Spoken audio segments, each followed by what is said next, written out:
Hi hello ನಮಸ್ಕಾರ ಸ್ನೇಹಿತರೆ, welcome back to my YouTube channel. ಈ ವಿಡಿಯೋದಲ್ಲಿ CSS ಕೆನರಾ ಬ್ಯಾಂಕ್ ಪೋರ್ಟಲ್ನಲ್ಲಿ ವೆಂಡರ್ ರಿಜಿಸ್ಟ್ರೇಷನ್ ಮಾಡುವ ವಿಧಾನ ಮತ್ತು ಅಪ್ರೂವ್ ನೀಡುವ ವಿಧಾನವನ್ನು ಈ ವಿಡಿಯೋದಲ್ಲಿ ತಿಳಿಸ್ಕೊಡ್ತಾ ಹೋಗ್ತೀನಿ. ತಾವು ಮೊದಲಿಗೆ ಗೂಗಲ್ ಕ್ರೋಮ್ ಬ್ರೌಸರಲ್ಲಿ ಹೋಗಿ ಕೆನರಾ ಬ್ಯಾಂಕ್ CSS ಪೋರ್ಟಲ್ ಅಂತ ಟೈಪ್ ಮಾಡಿ, ಆನಂತರ ಬಂತ ಫಸ್ಟ್ ಆಪ್ಷನ್ ಮೇಲೆ ಕ್ಲಿಕ್ ಮಾಡಿ CSS ವೆಬ್ ಪೋರ್ಟಲಲ್ಲಿ. ಆನಂತರ ತಾವು ಇಲ್ಲಿ ಯೂಸರ್ ನೇಮ್ ಮತ್ತು ಪಾಸ್ವರ್ಡನ್ನು ಹಾಕಬೇಕಾಗಿರುತ್ತೆ. ಯೂಸರ್ ನೇಮ್ ಮತ್ತು ಪಾಸ್ವರ್ಡ್ ಕ್ಯಾಪ್ಚಾ ಕೋಡನ್ನು ಹಾಕಿದ ನಂತರ ಕೆಳಗಡೆ ಕಾಣ್ತಕ್ಕಂಥ ಲಾಗಿನ್ ಮೇಲೆ ಕ್ಲಿಕ್ ಮಾಡಿ. ಇಲ್ಲಿ ಸಂಬಂಧಪಟ್ಟಂಥವರಿಗೆ ಇಲ್ಲಿ OTP ಕೂಡ ಹೋಗಿರುತ್ತೆ. ಆ OTPಯನ್ನು ತಾವು ಇಲ್ಲಿ ಹಾಕಿ ವ್ಯಾಲಿಡೇಟ್ OTP ಮೇಲೆ ಕ್ಲಿಕ್ ಮಾಡಬೇಕಾಗಿರುತ್ತೆ. ನಂತರ ಬಂದಂಥ ಪಾಪಪ್ ಮೆಸೇಜನ್ನು ಕ್ಲಿಯರ್ ಮಾಡಿ, ಅನಂತರ ಇಲ್ಲಿ 3 ಡಾಟ್ಸ್ ಕಾಣುತ್ತಲ್ಲ, 3 ಡಾಟ್ಸ್ ಮೇಲೆ ಕ್ಲಿಕ್ ಮಾಡಿ. ಇಲ್ಲಿ ಪೇಮೆಂಟ್ ಆಪ್ಷನ್ ಕಾಣುತ್ತಲ್ಲ, ಪೇಮೆಂಟ್ ಆಪ್ಷನ್ ಮೇಲೆ ಕ್ಲಿಕ್ ಮಾಡಿ. ಇಲ್ಲಿ ಬೆನಿಫಿಷಿಯರಿ ವೆಂಡರ್ ಪೇಮೆಂಟ್ ಫೈಲ್, ಇದರೊಳಗೆ ವೆಂಡರ್ ಮೇಲೆ ಕ್ಲಿಕ್ ಮಾಡಿ. ಇಲ್ಲಿ ವೆಂಡರಲ್ಲಿ ವೆಂಡರ್ ರಿಜಿಸ್ಟ್ರೇಷನ್ ಅಂತ ಬರುತ್ತಲ್ಲ, ವೆಂಡರ್ ರಿಜಿಸ್ಟ್ರೇಷನ್ ಮೇಲೆ ಕ್ಲಿಕ್ ಮಾಡಬೇಕಾಗಿರುತ್ತೆ. ನಂತರ ತಾವು ಇಲ್ಲಿ ನೋಡ್ಬೋದು ಸೆಲೆಕ್ಟ್ ಸ್ಕೀಮ್ ಅಂತ ಬರುತ್ತಲ್ಲ, ಅದರ ಮೇಲೆ ಸೆಲೆಕ್ಟ್ ಮೇಲೆ ಕ್ಲಿಕ್ ಮಾಡಿ. ಅಲ್ಲಿ ಕೆಳಗಡೆ ಸಮಗ್ರ ಶಿಕ್ಷಣ ಕರ್ನಾಟಕ ಅಂತ ಬರುತ್ತೆ, ಅದರ ಮೇಲೆ ಕ್ಲಿಕ್ ಮಾಡಿ. ಪಕ್ಕದಲ್ಲಿರ್ತಕ್ಕಂಥ ಫೆಚ್ ಮೇಲೆ ಕ್ಲಿಕ್ ಮಾಡಿ. ಫೆಚ್ ಮೇಲೆ ಕ್ಲಿಕ್ ಮಾಡಿದ ನಂತರ ಈ ರೀತಿಯ ಒಂದು ಮೆಸೇಜ್ ಇಲ್ಲಿ ಶೋ ಆಗುತ್ತೆ. ಇಲ್ಲಿ ವೆಂಡರ್ ಮತ್ತು ನೇಮ್ ಮತ್ತು ಟೈಪ್, ಅಕೌಂಟ್ ನಂಬರ್, ಅಡ್ರೆಸ್ ಎಲ್ಲ ಬಂದಿರುತ್ತೆ. ತಾವು ಇಲ್ಲಿ ಇರೋವಂಥ ವೆಂಡರನ್ನು ಬಿಟ್ಟು ಹೊಸದಾಗಿ ಏನಾದ್ರು ವೆಂಡರನ್ನು ಕ್ರಿಯೇಟ್ ಮಾಡಬೇಕು ಅಂತಂದರೆ ಇಲ್ಲಿ ಕಾಣ್ತಕ್ಕಂಥ ಆ್ಯಡ್ ನ್ಯೂ ವೆಂಡರ್ ಮೇಲೆ ಕ್ಲಿಕ್ ಮಾಡಿ. ಆನಂತರ ಇಲ್ಲಿ ಕಾಣ್ತಕ್ಕಂಥ ಕ್ರಿಯೇಟ್ ಯೂಸರಲ್ಲಿ ಅಕೌಂಟ್ ನಂಬರ್ ಮತ್ತು IFSC ಕೋಡನ್ನು ಹಾಕಬೇಕಾಗಿರುತ್ತೆ.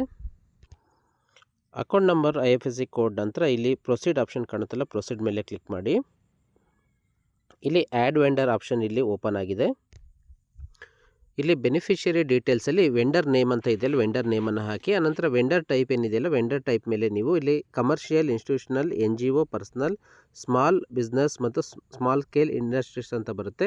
ಇಲ್ಲಿ ತಾವು ಪರ್ಸನಲ್ ಅಂತ ಹಾಕೊಳ್ಳೋದು ಒಳ್ಳೆಯದು. ಇಲ್ಲ ಅಂತಂದರೆ ತಾವು ಉಳಿದಿರೋ NGO ಅಥವಾ ಇನ್ಸ್ಟಿಟ್ಯೂಷನಲ್ ಅಥವಾ ಕಮರ್ಷಿಯಲ್ ಅಂತ ಹಾಕಿದರೆ ತಾವು ಇಲ್ಲಿ ಏನು ಹಾಕಬೇಕಾಗಿರ್ತದೆ, ಕೆಳಗಡೆ ಕಾಣ್ತಕ್ಕಂಥ GST ನಂಬರ್ ಮತ್ತು ಪಾನ್ ನಂಬರ್ ಮತ್ತು ಸರ್ವಿಸ್ ಟ್ಯಾಕ್ಸ್ ನಂಬರ್ ಮತ್ತು ಟಿನ್ ನಂಬರ್ ಇವುಗಳನ್ನೆಲ್ಲ ಎಂಟ್ರಿ ಮಾಡಬೇಕಾಗಿರುತ್ತೆ. ಬೆಟರ್ ಅಂತಂದರೆ ಪರ್ಸನಲ್ ಅಂತಕ್ಕಂಥ ಆಪ್ಷನನ್ನು ಚೂಸ್ ಮಾಡ್ಕೊಳ್ಳೋದು ಒಳ್ಳೆಯದು. ಇಲ್ಲಿ ಎಲ್ಲ ಮಾಹಿತಿಗಳನ್ನು ಕಡ್ಡಾಯವಾಗಿ ತುಂಬಬೇಕು ಅಂತಕ್ಕಂಥದ್ದು ಏನೂ ಇಲ್ಲ. ಸೊ ಇಲ್ಲಿ ತಾವು ಸ್ಟಾರ್ ಮಾರ್ಕ್ ಏನು ನೋಡ್ತಾ ಇದ್ದೀರಲ್ಲ, ಸ್ಟಾರ್ ಮಾರ್ಕ್ ಇರೋವಂಥವನ್ನ ಮಾತ್ರ ತುಂಬ್ಕೊತ ಹೋದರೆ ಸಾಕು. ಇಲ್ಲಿ ಅಡ್ರೆಸ್ ಲೈನ್ ಮತ್ತು ಸಿಟಿ, ಡಿಸ್ಟಿಕ್, ಸ್ಟೇಟ್ ಇವುಗಳನ್ನು ಹಾಕಬೇಕಾಗಿರುತ್ತೆ. ಡೀಟೇಲ್ಸನ್ನು ತುಂಬಿದ ನಂತರ ತಾವು ಇಲ್ಲಿ ಕಾಣ್ತಕ್ಕಂಥ ಆ್ಯಡ್ ವೆಂಡರ್ ಅಂತ ಆಪ್ಷನ್ ಕಾಣುತ್ತಲ್ಲ, ಅದ್ರ ಮೇಲೆ ಕ್ಲಿಕ್ ಮಾಡಬೇಕಾಗಿರುತ್ತೆ. ನಂತರ ಇಲ್ಲಿ ಸಕ್ಸಸ್ ಆಪ್ಷನ್ ಬಂದು ಇಲ್ಲಿ ವೆಂಡರ್ ಈಸ್ ಆ್ಯಡೆಡ್ ಅಂತ ಬಂದಿರುತ್ತೆ. ತಾವಿಲ್ಲಿ ಇಂಟು ಮಾರ್ಕ್ ಮೇಲೆ ಕ್ಲಿಕ್ ಮಾಡಿ. ಇಲ್ಲಿ ನೋಡ್ಬೋದು, ಇಲ್ಲಿ ನಾನೇನು ಗಾಯತ್ರಿ ಹಾರ್ಡ್ವೇರ್ಸ್ ಅಂತ ಎಂಟ್ರಿ ಮಾಡಿದ್ದೆ ಅದು ಕೂಡ ಬಂದಿದೆ. ಇಲ್ಲಿ ವೆಂಡರ್ ID ಕೂಡ ಬಂದಿದೆ. ಅನಂತರ ಇಲ್ಲಿ ಅಕೌಂಟ್ ನಂಬರ್ ಮತ್ತು ಅಡ್ರೆಸ್ ಕೂಡ ಬಂದಿದೆ. ಮೇಕರ್ ಲಾಗಿನಲ್ಲಿ ತಾವು ವೆಂಡರನ್ನು ರಿಜಿಸ್ಟ್ರೇಷನ್ ಮಾಡಿದ ನಂತರ ತಾವು ಚೆಕ್ಕರ್ ಲಾಗಿನಿಗೆ ಹೋಗಬೇಕಾಗಿರುತ್ತೆ. ಅದಕ್ಕಿಂತ ಮುಂಚೆ ತಾವಿಲ್ಲಿ ಇದನ್ನು ಲಾಗೌಟ್ ಮಾಡ್ಕೋಬೇಕಾಗಿರುತ್ತೆ. ನಾನು ಇಲ್ಲಿ ಲಾಗೌಟ್ ಮಾಡ್ತಾಯಿದ್ದೀನಿ ಮೇಕರ್ ಲಾಗಿನಲ್ಲಿ. ನಂತರ ಮೇಕರ್ ಲಾಗಿನಲ್ಲಿ ಲಾಗೌಟ್ ಮಾಡಿದ ನಂತರ click here to login again ಅಂತ ಬರುತ್ತೆ. ಸೊ ಇದ್ರ ಮೇಲೆ ಕ್ಲಿಕ್ ಮಾಡಿ. ಕ್ಲಿಕ್ ಮಾಡಿದ ನಂತರ ಇಲ್ಲಿ ಯೂಸರ್ ನೇಮ್ ಮತ್ತು ಪಾಸ್ವರ್ಡನ್ನು ತಾವು ಮೇಕರ್ ಲಾಗಿನ್ ಆದ ನಂತರ ಇಲ್ಲಿ ಚೆಕ್ಕರ್ ಲಾಗಿನ್ನಿಂದ ನಾವು ಲಾಗಿನ್ ಆಗಬೇಕಾಗಿರುತ್ತೆ.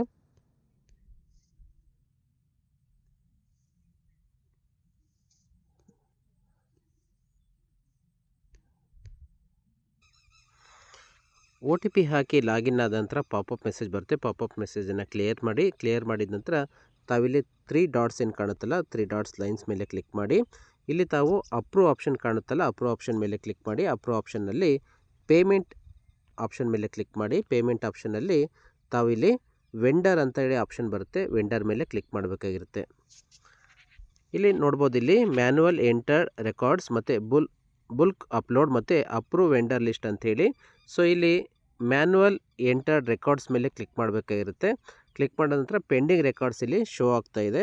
ಪೆಂಡಿಂಗ್ ರೆಕಾರ್ಡ್ಸಲ್ಲಿ ಈಗ ತಾನೇ ನಾವು ಮೇಕರ್ ಲಾಗಿನಲ್ಲಿ ಎಂಟರ್ ಮಾಡಿದಂಥ ಒಂದು ವೆಂಡರ್ ನೇಮು ಮತ್ತು ಅಡ್ರೆಸ್ಸು ಮತ್ತು ಅಕೌಂಟ್ ನಂಬರ್, IFSC ಕೋಡ್ ಕೂಡ ಇಲ್ಲಿ ಬಂದಿರುತ್ತೆ. ಇಲ್ಲಿ ತಾವೇನು ಮಾಡಬೇಕು, ಇಲ್ಲಿ ಚೆಕ್ ಬಾಕ್ಸ್ ಏನು ಬಂದಿದೆಯಲ್ಲ, ಚೆಕ್ ಬಾಕ್ಸ್ ಮೇಲೆ ಕ್ಲಿಕ್ ಮಾಡಬೇಕಾಗಿರುತ್ತೆ. ಚೆಕ್ ಬಾಕ್ಸ್ ಮೇಲೆ ಕ್ಲಿಕ್ ಮಾಡಿ ತಾವಿಲ್ಲಿ ಅಪ್ರೂವ್ ಆಪ್ಷನ್ ಮೇಲೆ ಕ್ಲಿಕ್ ಮಾಡಬೇಕಾಗಿರುತ್ತೆ.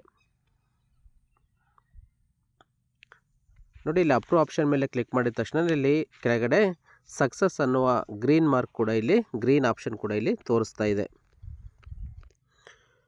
ಅಪ್ರೂವ್ ಸಕ್ಸಸ್ ಆದ ನಂತರ ತಾವು ಇಲ್ಲಿ ಏನಾಗಬೇಕು ಅಂತಂದರೆ ಪೇಮೆಂಟ್ ಮತ್ತು ಆ ವೆಂಡರಿನ ಪೇಮೆಂಟ್ ಮಾಡಬೇಕು ಅಂತಂದರೆ ಈ ವೆಂಡರು ಬ್ಯಾಂಕ್ನಿಂದ ಅಪ್ರೂವ್ ಆಗಬೇಕಾಗಿರುತ್ತೆ. ಸೊ ಅದು 1 ದಿನ ತಗೊಳುತ್ತೆ, ಅಂದರೆ 24 ಅವರ್ಸ್ ತಗೊಳುತ್ತೆ. ಅಲ್ಲಿ ತನಕ ತಾವು ವೆಯ್ಟ್ ಮಾಡಬೇಕಾಗಿರುತ್ತೆ.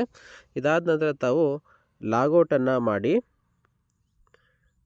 ಪುನಃ 1 ದಿನದ ನಂತರ ತಾವು ಏನಾಗಬೇಕು ಅಂತಂದರೆ ಪೇಮೆಂಟ್ ಮಾಡಬೇಕು ಅಂತಂದರೆ ಪುನಃ ಅದೇ ಥರ ತಾವು ಮೇಕರ್ ಲಾಗಿನ್ನಿಂದ ಲಾಗಿನ್ ಆಗಿ ಪ್ರೋಸೆಸನ್ನು ಮಾಡಬೇಕಾಗಿರುತ್ತೆ. ಧನ್ಯವಾದಗಳು.